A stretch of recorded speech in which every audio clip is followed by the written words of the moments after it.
ನಮಸ್ಕಾರ ಸ್ನೇಹಿತರೆ, ಮಸ್ತ್ ಮಗ ಚಾನಲ್ಗೆ ಸ್ವಾಗತ. ನಾನು ಅಮರ್ ಪ್ರಸಾದ್. ಇರಾನ್ನ ಎನರ್ಜಿ ಇನ್ಫ್ರಾಸ್ಟ್ರಕ್ಚರ್ ಮೇಲೆ ದಾಳಿ ಆಗಿ ಹೋಗಿದೆ. 10 ಡೇ ಪಾಸ್ ಅಂತ ಟ್ರಂಪ್ ಹೇಳಿದರು. ಎನರ್ಜಿ ಮತ್ತು ಪವರ್ ಇನ್ಫ್ರಾಸ್ಟ್ರಕ್ಚರ್ ಮೇಲೆ ಹೊಡೆಯಲ್ಲ ಅಂತ. ಆದರೆ ಈಗ ಪವರ್ ಇನ್ಫ್ರಾಸ್ಟ್ರಕ್ಚರನ್ನು ಟಾರ್ಗೆಟ್ ಮಾಡಿ ಇಸ್ರೇಲ್ ದಾಳಿ ಮಾಡಿದೆ. ಇರಾನ್ ರಾಜಧಾನಿ ತೆಹರಾನಲ್ಲಿ ಪವರ್ ಗ್ರಿಡ್ಗಳಿಗೆ ಮಿಸೈಲ್ ನುಗ್ಗಿಸಿ ಎಲ್ಲ ಧ್ವಂಸ ಮಾಡಿ ಹಾಕಿದೆ ಇಸ್ರೇಲ್. ಇದರ ಪರಿಣಾಮ ಜಾಗತಿಕ ತೈಲ ಬೆಲೆ ಸಡನ್ ಆಗಿ ಮೇಲಕ್ಕೆ ಹೋಗಿದೆ. ಇಸ್ರೇಲ್ ಮೇಲೂ ಕೂಡ ಇರಾನ್ ಪ್ರತಿದಾಳಿ ಮಾಡಿದೆ.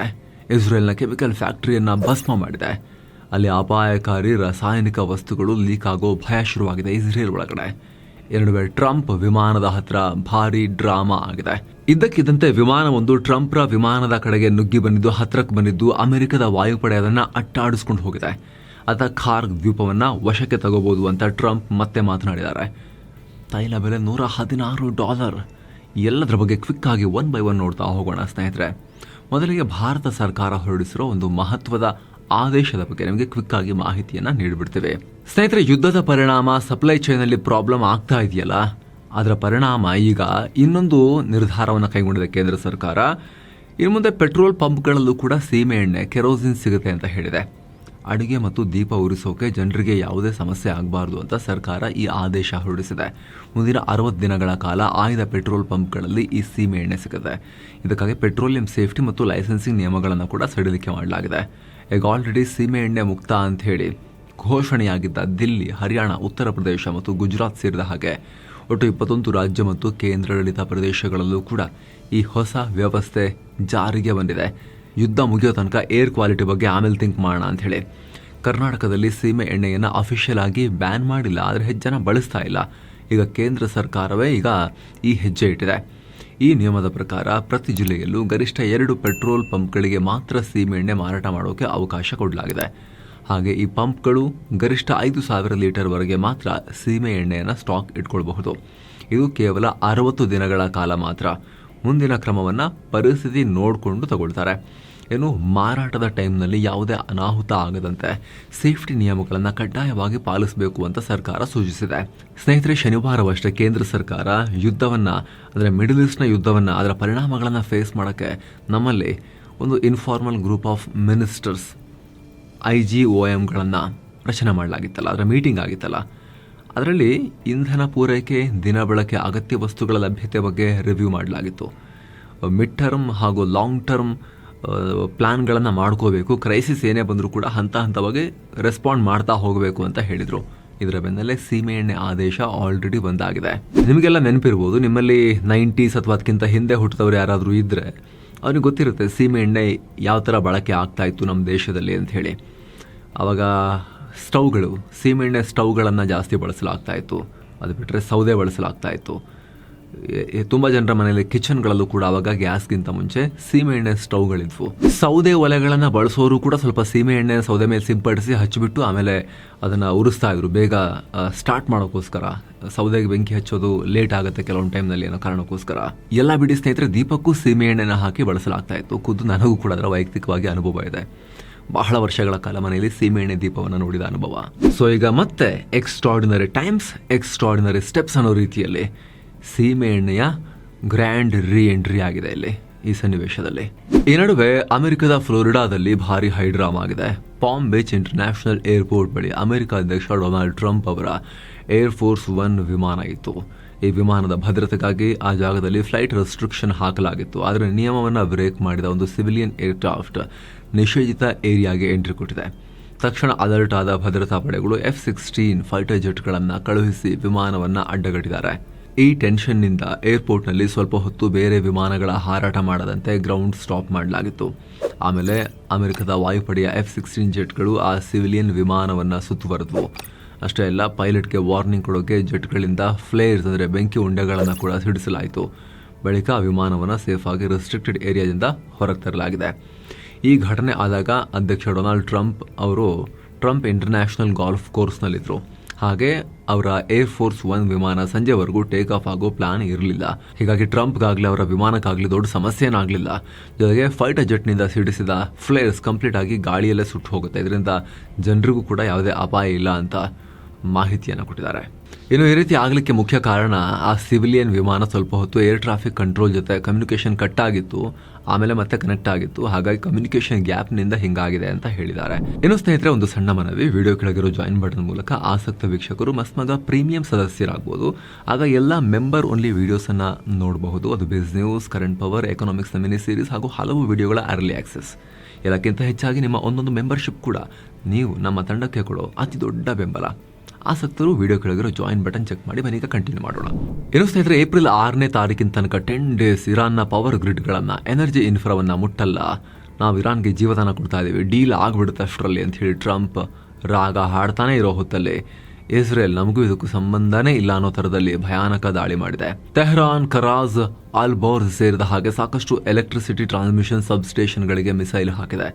ಇದರ ಪರಿಣಾಮ ರಾಜಧಾನಿ ಟೆಹರಾನ್ ಸೇರಿದ ಹಾಗೆ ಹಲವು ಕಡೆ ಬ್ಲ್ಯಾಕ್ ಔಟ್ ಉಂಟಾಗಿತ್ತು. ಸದ್ಯ ಇದನ್ನ ಇರಾನ್ ಸರ್ಕಾರ ಕೂಡ ಕನ್ಫರ್ಮ್ ಮಾಡಿದೆ. ರಿಪೇರಿ ಕೆಲಸಗಳು ನಡೀತಾ ಇವೆ ಅಂತ ಅಲ್ಲಿನ ಎನರ್ಜಿ ಮಿನಿಸ್ಟ್ರಿ ಹೇಳಿದೆ. ಅಷ್ಟೇ ಅಲ್ಲ, 2 ದಿನಗಳ ಹಿಂದೆ ಇರಾನ್ನ ಖೊಂಡಾಬ್ ಹೆವಿ ವಾಟರ್ ಪ್ಲಾಂಟ್ ಅಲ್ಲೂ ಕೂಡ ಇಸ್ರೇಲ್ ದಾಳಿ ಮಾಡಿತ್ತು. ಇದರಿಂದ ಆ ಪ್ಲಾಂಟ್ಗೆ ಸಿಕ್ಕಾಪಟ್ಟೆ ಡ್ಯಾಮೇಜ್ ಆಗಿತ್ತು. ಅದೂ ಸಂಪೂರ್ಣವಾಗಿ ಕ್ಲೋಸ್ ಆಗಿದೆ ಅಂತ international atomic energy agency confirm ಮಾಡಿದೆ. ಸ್ಯಾಟಲೈಟ್ ಇಮೇಜಸ್ ಅನ್ನು ಅನಲೈಸ್ ಮಾಡಿ ಈ ರಿಪೋರ್ಟ್ ಕೊಟ್ಟಿದ್ದಾರೆ. ಆದರೆ ಆ ಪ್ಲಾಂಟ್ನಲ್ಲಿ ಯಾವುದೇ ಡಿಕ್ಲೇರ್ಡ್ ನ್ಯೂಕ್ಲಿಯರ್ ಮೆಟೀರಿಯಲ್ ಇರಲಿಲ್ಲ ಅಂತ ಕೂಡ ಏಜೆನ್ಸಿ ಸ್ಪಷ್ಟಪಡಿಸಿದೆ. ಅಂದಹಾಗೆ ಖೊಂಡಾಬ್ ಪ್ಲಾಂಟನ್ನು ಅರಾಕ್ ನ್ಯೂಕ್ಲಿಯರ್ ಕಾಂಪ್ಲೆಕ್ಸ್ ಅಂತ ಕೂಡ ಕರೀತಾರೆ. ಇದು ಇರಾನ್ನ ನ್ಯೂಕ್ಲಿಯರ್ ಇನ್ಫ್ರಾಸ್ಟ್ರಕ್ಚರ್ನಲ್ಲಿ ಬಹಳ ಇಂಪಾರ್ಟೆಂಟ್ ಜಾಗ ಆಗಿತ್ತು. ಇಲ್ಲಿ ಹೆವಿ ವಾಟರ್ ಪ್ರೊಡ್ಯೂಸ್ ಮಾಡ್ತಾ ಇದ್ರು. ಇದನ್ನು ನ್ಯೂಕ್ಲಿಯರ್ ರಿಯಾಕ್ಟರ್ಗಳಲ್ಲಿ, ಮುಖ್ಯವಾಗಿ ವೆಪನ್ ಗ್ರೇಡ್ ಪ್ಲುಟೋನಿಯಂನಲ್ಲಿ ಬಳಸಲಾಗ್ತಾ ಇತ್ತು. ಇದಕ್ಕೆ ಇಸ್ರೇಲ್ ಭಾರಿ ಹೊಡೆತ ಕೊಟ್ಟಿದೆ. ಇತ್ತ ಇರಾನ್ ಕೂಡ ಭೀಕರ ಪ್ರತಿದಾಳಿ ಮಾಡಿದ್ದು ಇಸ್ರೇಲ್ನ ಕೈಗಾರಿಕಾ ಪ್ರದೇಶಗಳನ್ನು ಗುರಿ ಮಾಡಿದೆ. ಹೊಸದಾಗಿ ಬೇರ್ಷೆಬಾದಲ್ಲಿರೋ ನೆವೋಟು ಹೋವಾವ್ ಇಂಡಸ್ಟ್ರಿಯಲ್ ಏರಿಯಾ ಮೇಲೆ ಬ್ಯಾಲಿಸ್ಟಿಕ್ ಮಿಸೈಲ್ ಹಾಕಿದೆ. ಈ ದಾಳಿಯಿಂದ ಅಲ್ಲಿನ ಕೆಮಿಕಲ್ ಫ್ಯಾಕ್ಟರಿಗಳಲ್ಲಿ ದೊಡ್ಡ ಮಟ್ಟದ ಬೆಂಕಿ ಹತ್ಕೊಂಡಿತ್ತು. ಅಪಾಯಕಾರಿ ಕೆಮಿಕಲ್ಸ್ ಲೀಕ್ ಆಗಿರೋ ಸಾಧ್ಯತೆ ಕೂಡ ಇದ್ದಿದ್ದರಿಂದ ಅಕ್ಕಪಕ್ಕದ ಜನರನ್ನ ಮನೆಯಿಂದ ಆಚೆ ಬರದಂತೆ ವಾರ್ನಿಂಗ್ ಕೊಡಲಾಗಿದೆ. ಮಾಹಿತಿ ಪ್ರಕಾರ ಇಲ್ಲಿರೋ ಅದಾಮಾ ಅನ್ನೋ ಫ್ಯಾಕ್ಟರಿಗೆ ಮಿಸೈಲ್ ಬಡಿದಿದೆ. ಇಲ್ಲಿ ಕೃಷಿಗೆ ಬೇಕಾದ ಕೀಟನಾಶಕಗಳನ್ನು ದೊಡ್ಡ ದೊಡ್ಡ ಕಂಟೈನರ್ಗಳಲ್ಲಿ ಸ್ಟೋರ್ ಮಾಡಿಡಲಾಗಿತ್ತು. ಹೀಗಾಗಿ ಈ ಅಪಾಯಕಾರಿ ಕೆಮಿಕಲ್ಸ್ ಗಾಳಿಯಲ್ಲಿ ಲೀಕ್ ಆಗೋ ಭಯ ಈಗ ಶುರುವಾಗಿದೆ. ಈಗ ಆಲ್ರೆಡಿ ಎಮರ್ಜೆನ್ಸಿ ಟೀಮ್ಗಳು ಅಲ್ಲಿ ಕಾರ್ಯಾಚರಣೆ ಮಾಡ್ತಾ ಇದ್ದು ಅಲ್ಲಿರೋ ಜನರನ್ನು ಕೂಡ ಸ್ಥಳಾಂತರ ಮಾಡಲಾಗಿದೆ. ಕೆಮಿಕಲ್ ಲೀಕ್ನಿಂದ ಜನರಿಗೆ ಉಸಿರುಗಟ್ಟಬಹುದು, ಬೇರೆ ಆರೋಗ್ಯ ಸಮಸ್ಯೆಗಳು ಕೂಡ ಆಗಬಹುದು ಅನ್ನೋ ಕಾರಣದಿಂದ ಇಸ್ರೇಲ್ ಈ ಕ್ರಮ ತಗೊಂಡಿದೆ. ಇನ್ನೊಂದು ಕಡೆ ಇರಾನ್ ಕುವೈತ್ನಲ್ಲಿರೋ ಪವರ್ ಮತ್ತು ವಾಟರ್ ಡಿಸ್ಯಾಲಿನೇಷನ್ ಪ್ಲಾಂಟ್ ಮೇಲೂ ಕೂಡ ಅಟ್ಯಾಕ್ ಮಾಡಿದೆ. ಇದರಿಂದ ಅಲ್ಲಿ ಕೆಲಸ ಮಾಡ್ತಾ ಇದ್ದ ಭಾರತೀಯ ಮೂಲದ ವ್ಯಕ್ತಿಯೊಬ್ಬರು ಪ್ರಾಣ ಕಳ್ಕೊಂಡಿದ್ದಾರೆ. ಕುವೈತ್ನ ವಿದ್ಯುತ್ ಸಚಿವಾಲಯ ಇದನ್ನು ಕನ್ಫರ್ಮ್ ಮಾಡಿದೆ. ಈ ದಾಳಿಯಿಂದ ಪ್ಲಾಂಟ್ನಲ್ಲಿದ್ದ ಒಂದು ಸರ್ವಿಸ್ ಬಿಲ್ಡಿಂಗು ಕೂಡ ಡ್ಯಾಮೇಜಸ್ ಆಗಿದೆ. ಇಂಥ ದಾಳಿಗಳನ್ನು ಒಪ್ಕೊಳ್ಳೋಣ ನಾವು ಅಂತ ಕುವೈತ್ ಹೇಳಿದೆ. ಯುದ್ಧ ಶುರುವಾದರಿಂದಲೂ ಇದನ್ನೇ ಹೇಳ್ತಿದ್ದಾರೆ. ಈ ದಾಳಿ ಗಲ್ಫ್ ರಾಷ್ಟ್ರಗಳಿಗೆ ಹೊಸ ಆತಂಕ ಹುಟ್ಟಾಕಿದೆ ಮಾತ್ರ. ಯಾಕಂದರೆ ಆ ಭಾಗದ ಜನ ಕುಡಿಯೋ ನೀರಿಗೆ ಆಧಾರವಾಗಿರುವುದೇ ಈ ವಾಟರ್ ಪ್ಲಾಂಟ್ಗಳ ಮೇಲೆ, ಡಿಸಲೈನೇಷನ್ ಪ್ಲಾಂಟ್ಗಳ ಮೇಲೆ. ಸೊ ಇರಾನ್ ಅದನ್ನು ಟಾರ್ಗೆಟ್ ಮಾಡೋಕ್ಕೆ ಶುರು ಮಾಡಿದೆ. ನಿಮಗೆ ಕುಡಿಯೋಕೆ ನೀರು ಕೂಡ ಇಲ್ದಂಗೆ ಮಾಡ್ತೀವಿ ಅಂತ ಹೇಳಿ. ಇದರಿಂದ ಏನಾಗುತ್ತೆ, ಕುಡಿಯೋಕೆ ನೀರಿಲ್ಲದೆ ಕರೆಂಟ್ಗೂ ಕೂಡ ದೊಡ್ಡ ಮಟ್ಟದಲ್ಲಿ ಸಮಸ್ಯೆ ಆಗೋ ರಿಸ್ಕ್ ಇರುತ್ತೆ. ಮತ್ತೊಂದು ಕಡೆ ಅಮೆರಿಕ ಅಧ್ಯಕ್ಷ ಡೊನಾಲ್ಡ್ ಟ್ರಂಪ್ ಇನ್ನೊಂದು ಸ್ಫೋಟಕ ಹೇಳಿಕೆ ಕೊಟ್ಟಿದ್ದಾರೆ. ನನಗೆ ಇರಾನ್ನ ಆಯಿಲನ್ನು ವಶಪಡಿಸ್ಕೊಳ್ಳೋಕೆ ಇಷ್ಟ ಇದೆ, ನಾನು ಅದನ್ನು ಮಾಡ್ತೀನಿ ಅಂತ ಹೇಳಿದ್ದಾರೆ. ಫಿನಾನ್ಷಿಯಲ್ ಟೈಮ್ಸ್ ಪತ್ರಿಕೆಗೆ ಕೊಟ್ಟ ಇಂಟರ್ವ್ಯೂನಲ್ಲಿ ಬಗ್ಗೆ ಮಾತನಾಡಿದ್ದು, ನಿಜ ಹೇಳಬೇಕು ಅಂದರೆ ನನಗೆ ಇರಾನ್ನ ಆಯಿಲ್ ಕಂಡ್ರೆ ತುಂಬ ಇಷ್ಟ, ಅದನ್ನು ತಗೋಬೇಕು ಅಂತ ಇಷ್ಟ. ಆದರೆ ಅಮೆರಿಕದಲ್ಲಿರೋ ಕೆಲವು ಮೂರ್ಖರು ನೀವು ಯಾಕೆ ಹಾಗೆ ಮಾಡ್ತಾ ಇದ್ದೀರಾ ಅಂತ ನನ್ನನ್ನು ಪ್ರಶ್ನೆ ಮಾಡ್ತಾ ಇದ್ದಾರೆ. ಬಹುಶಃ ನಾವು ಇರಾನ್ನ ಖಾರ್ ದ್ವೀಪವನ್ನು ವಶಕ್ಕೆ ತಗೋಬೋದು ಅಥವಾ ತೆಗೆದುಕೊಳ್ಳದೇನೂ ಇರಬಹುದು. ನಮ್ಮ ಹತ್ರ ಹಲವು ಆಪ್ಷನ್ಸ್ ಇವೆ ಅನ್ನೋ ಹೇಳಿಕೆ ಕೊಟ್ಟಿದ್ದಾರೆ. ಇದೇ ವೇಳೆ ಆ ಖಾರ್ ದ್ವೀಪದಲ್ಲಿ ಇರಾನೇನು ಬಹಳ ಸ್ಟ್ರಾಂಗ್ ಆಗಿ ಏನಿಲ್ಲ, ನಾವು ಅದನ್ನು ಈಸಿಯಾಗಿ ತಗೋಬೋದು ಅಂತ ಹೇಳಿದ್ದಾರೆ. ಸದ್ಯ ನಾವು 13,000 ಟಾರ್ಗೆಟ್ ಮೇಲೆ ಸ್ಫೋಟಕಗಳನ್ನು ಹಾಕಿ ದಾಳಿ ಮಾಡಿದ್ದೇವೆ. ಇನ್ನು 1-2 ಗುರಿಗಳು ಬಾಕಿ ಇವೆ ಅಂತ ಹೇಳಿದ್ದಾರೆ. ಇದೇ ವೇಳೆ ನಾವು ಶೀಘ್ರದಲ್ಲಿ ಒಪ್ಪಂದ ಮಾಡ್ಕೋಬೋದು ಅಂತಲೂ ವಿಶ್ವಾಸವನ್ನು ವ್ಯಕ್ತಪಡಿಸಿದ್ದಾರೆ. ಅಗೇನ್ ದಿನ ಬೆಳಗಾದರೆ ಅವರು ಏನು ಮಿಕ್ಸೆಡ್ ಸಿಗ್ನಲ್ಸ್ ಕೊಡ್ತಾರೆ, ಕನ್ಫ್ಯೂಸಿಂಗ್ ಸಿಗ್ನಲ್ಸ್ ಕೊಡ್ತಾರೆ, ಕಾಮಿಡಿಯಾಗಿ ಹಾಗೆ ಮತ್ತೆ ಮಾತನಾಡಿದ್ದಾರೆ. ಜೊತೆಗೆ ಪಾಕಿಸ್ತಾನದ ಮೂಲಕ ಮಾತುಕತೆ ಚೆನ್ನಾಗಿ ನಡೀತಾ ಇದೆ. ಇರಾನ್ ಸಂಸತ್ನ ಸ್ಪೀಕರ್ ಮೊಹಮ್ಮದ್ ಬಾಗೇರ್ ಇದಕ್ಕೆ ಒಪ್ಪಿಗೆ ಕೊಟ್ಬಿಟ್ಟಿದ್ದಾರೆ. ಈಗ ಆಲ್ರೆಡಿ ಇರಾನ್ನಲ್ಲಿ ರೆಜಿಮ್ ಚೇಂಜ್ ಆಗಿದೆ. ಇರಾನ್ನ ನೂತನ ಸುಪ್ರೀಂ ಲೀಡರ್ ಮೊಜ್ತಬಾ ಖಾಮೆನಿ ಸತ್ತಿರಬಹುದು ಅಥವಾ ತೀವ್ರವಾಗಿ ಗಾಯಗೊಂಡಿರಬಹುದು ಅಂತ ಮತ್ತೆ ರಿಪೀಟ್ ಮಾಡಿದ್ದಾರೆ ಟ್ರಂಪ್. ಆದರೆ ಇದೇ ವೇಳೆ ಮೊಜ್ತಬಾ ಖಾಮೆನಿ ಕಡೆಯಿಂದ ಮತ್ತೆ ಸಂದೇಶದ ಪತ್ರ ಬಂದಿದೆ, ವಿಡಿಯೋ ಬಂದಿಲ್ಲ, ಪತ್ರ. ಈ ಸಂದಿಗ್ಧ ಪರಿಸ್ಥಿತಿಯಲ್ಲಿ ಇರಾನ್ಗೆ ಸಪೋರ್ಟ್ ಮಾಡ್ತಿರೋದಕ್ಕೆ ಇರಾಕ್ ಜನತೆಗೆ ಅಲ್ಲಿನ ಧಾರ್ಮಿಕ ನಾಯಕರಿಗೆ ಮತ್ತು ಪ್ಯಾರಾಮಿಲಿಟರಿ ಪಡೆಗಳಿಗೆ ಧನ್ಯವಾದ ಹೇಳಿದ್ದಾರೆ. ಇರಾಕ್ ರಾಜಧಾನಿ ಬಗ್ದಾದ್ನಲ್ಲಿ ಇರಾನ್ ರಾಯಭಾರಿ ಮತ್ತು ಇರಾಕ್ನ ಇಸ್ಲಾಮಿಕ್ ಸುಪ್ರೀಂ ಕೌನ್ಸಿಲ್ ನಡುವೆ ಒಂದು ಮಹತ್ವದ ಮೀಟಿಂಗ್ ಆಯಿತು. ಈ ಮೀಟಿಂಗ್ ಬೆನ್ನಲ್ಲೇ ಮುಜ್ತಬಾ ಖಾಮೆನೈ ಈ ಲಿಖಿತ ಸಂದೇಶವನ್ನು ಕೊಟ್ಟಿದ್ದಾರೆ, ಅಥವಾ ಅವರ ಸಂದೇಶ ಅಂತೇಳಿ ಅಲ್ಲಿನ ಆಡಳಿತ ಅದನ್ನು ಪಬ್ಲಿಸೈಸ್ ಮಾಡಿದೆ. ಆದರೆ ಸ್ನೇಹಿತರೆ, ಇದುವರೆಗೂ ಕೂಡ ಯುದ್ಧ ಶುರುವಾದಲ್ಲಿಂದ ಇವರು ಫಿಸಿಕಲಿ ಎಲ್ಲೂ ಕೂಡ ಕಾಣಿಸ್ಕೊಂಡಿಲ್ಲ. ಇನ್ನು ಯುದ್ಧ ಇರಾನ್ ಪರಿಸ್ಥಿತಿಯನ್ನು ಇನ್ನಷ್ಟು ಸೀರಿಯಸ್ ಮಾಡ್ತಿದೆ. ಈಗ ಇರಾನ್ನ ಹಣದುಬ್ಬರ ಬರೋಬ್ಬರಿ 50.6%ಗೆ ಏರಿಕೆಯಾಗಿದೆ. ಕಳೆದ ತಿಂಗಳು ಇದು 47.5% ಇತ್ತು. ಸದ್ಯ ಮಾರ್ಚ್ 20ರಿಂದ ಇರಾನ್ನ ಪರ್ಷಿಯನ್ ಹೊಸ ವರ್ಷ ನವರೂಸ್ ಕೂಡ ಶುರುವಾಗಿದೆ. ಈ ಹಬ್ಬದ ಸಂಭ್ರಮದ ಟೈಮ್ನಲ್ಲಿ, ಸಂಭ್ರಮ ಏನಿಲ್ಲ, ಯುದ್ಧದ ನಡುವೆ ಹಬ್ಬ ಅವರಿಗೆ ಇರಾನ್ ಜನಕ್ಕೆ. ಆ ಟೈಮ್ನಲ್ಲಿ ಇನ್ಫ್ಲೇಷನ್ ಇಷ್ಟೊಂದು ಜಾಸ್ತಿ ಆಗಿರೋದು ಅಲ್ಲಿನ ಜನರಿಗೆ, ಆಲ್ರೆಡಿ ತತ್ತರಿಸಿ ಹೋಗಿರೋ ಜನರಿಗೆ, ಯುದ್ಧಕ್ಕಿಂತ ಮುಂಚೆನೇ ಆರ್ಥಿಕವಾಗಿ ಅಲುಗಾಡಿ ಹೋಗಿದ್ದ ಜನರಿಗೆ ದೊಡ್ಡ ಶಾಕ್ ಇದು. $1ಗೆ 1.3 ಇರಾನಿಯನ್ ರಿಯಾಲ್ಸ್ನ ಕೊಡಬೇಕು ಅವರು. ಆ ಲೆವೆಲ್ಗೆ ಅವರ ಕರೆನ್ಸಿ ವ್ಯಾಲ್ಯೂ ಕಿತ್ಕೊಂಡು ಹೋಗಿದೆ. $1 ಮಿಲಿಯನ್ ನೋಟ್ ಬಗ್ಗೆ ಎಲ್ಲ ಅಲ್ಲಿ ಚರ್ಚೆ ಆಗಿರೋದು ನೋಡಿರ್ಬೋದು. ಸೊ ನಿಜವಾದ ಹಣದುಬ್ಬರ ಇನ್ನೂ ಜಾಸ್ತಿ ಇದೆ. ಆದರೆ ಇರಾನ್ ಸರ್ಕಾರವೇ ಕೊಡ್ತಿರೋ ಹಣದುಬ್ಬರ 50%ಗೆ ಹೋಗಿದೆ. ವರ್ಷ ಅವರ ಕರೆನ್ಸಿ 50% ವ್ಯಾಲ್ಯೂ ಕಳ್ಕೊಳ್ತಾ ಇದೆ ಅಂತ ಹೇಳಿ.